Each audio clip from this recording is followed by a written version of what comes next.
एक साहूकार था जिसके 7 बेटे, बहुएं और एक बेटी थी। कार्तिक के महीने में दिवाली से पहले अष्टमी को अपने मकान की लिपाई पुताई करने के लिए 7 बहुएं अपनी इकलौती ननद के साथ जंगल में जाकर खदान में मिट्टी खोद रही थीं। वहां पर स्याहू की मांद थी। मिट्टी खोदते समय ननद के हाथ से कुदाली स्याहू के बच्चे को लग गई और वह तुरंत मर गया।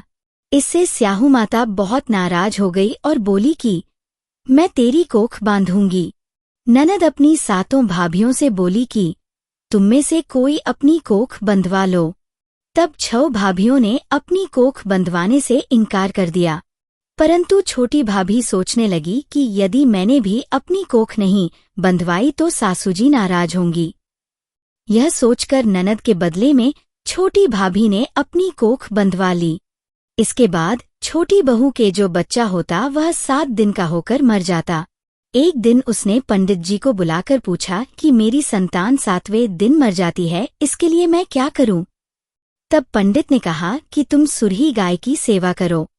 सुरही गाय स्याहू माता की बहन है, वह तेरी कोख खुलवा देगी, तभी तेरा बच्चा जिएगा।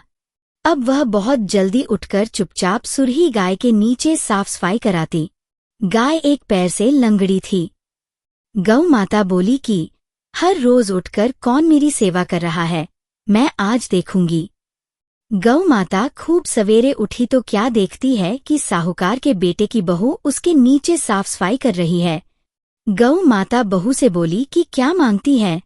साहूकार की बहू बोली कि स्याहू माता तुम्हारी बहन है और उसने मेरी कोख बांध रखी है, मेरी कोख खुलवा दो।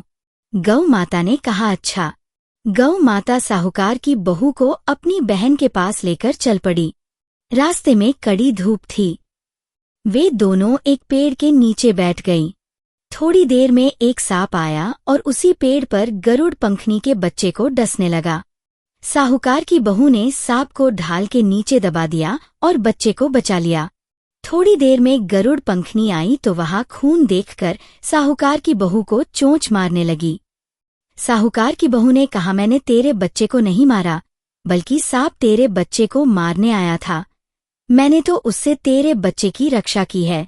यह सुनकर गरुड़ पंखनी बोली कि मांग, तू क्या मांगती है? वह बोली 7 समुद्र पार स्याहू माता रहती है, हमें तुम उसके पास पहुंचा दो। गरुड़ पंखनी ने दोनों को अपनी पीठ पर बैठाकर स्याहू माता के पास पहुंचा दिया। स्याहू माता उनको देखकर बोली कि आ बहन, बहुत दिनों में आई है। बातें करते समय स्याहू माता ने बीच में कहा कि बहन मेरे सिर में जुएं पड़ गई हैं, तो बहू ने उसके सिर की सारी जुएं निकाल दी। इस पर स्याहू माता ने बहू पर प्रसन्न होकर कहा तूने मेरे सिर में बहुत सलाई फेरी है, इसलिए तेरे 7 बेटे और 7 बहू होंगी। तो बहू बोली मेरे तो एक भी बेटा नहीं है, 7 बेटे कहाँ से होंगे? स्याहू माता बोली वचन दिया है, वचन से फिरूं तो धोबी की कुंड पर कंकड़ी हो जाऊंगी। साहूकार की बहू बोली कि पर मेरी कोख तो तुम्हारे पास बंद पड़ी है। यह सुन स्याहू माता बोली कि तूने तो मुझे ठग लिया। मैं तेरी कोख खोलती तो नहीं थी, पर अब खोलनी पड़ेगी। जा, तेरे घर पर तुझे 7 बेटे 7 बहुएं मिलेगी। तू जाकर 7 उद्यापन करियो, 7 होई बनाकर 7 कड़ाही करियो। साहूकार की बहू लौटकर घर आई तो वहां देखा कि 7 बेटे 7 बहू बैठी हैं। उसने 7 होई बनाई, 7 उद्यापन किए, 7 कड़ाही करी। शाम के समय जेठानियां आपस में कहने लगी कि जल्दी जल्दी धोक पूजा कर लो। कहीं छोटी बहू बच्चों का याद करके रोने लगे। थोड़ी देर में उन्होंने अपने बच्चों से कहा अपनी चाची के घर जाकर देखकर आऊं कि आज वह अभी तक रोई क्यों नहीं। बच्चों ने आकर कहा कि चाची तो होई बना रही है, खूब उद्यापन हो रहा है। ये सुनते ही जेठानियां दौड़ी दौड़ी वहां आईं और आकर कहने लगी कि तूने कोख कैसे खुलवाई? उसने कहा तुमने तो कोख बंधवाई नहीं थी, सो मैंने कोख बंधवा ली थी, परंतु अब स्याहू माता ने दया करके मेरी कोख खोल दी।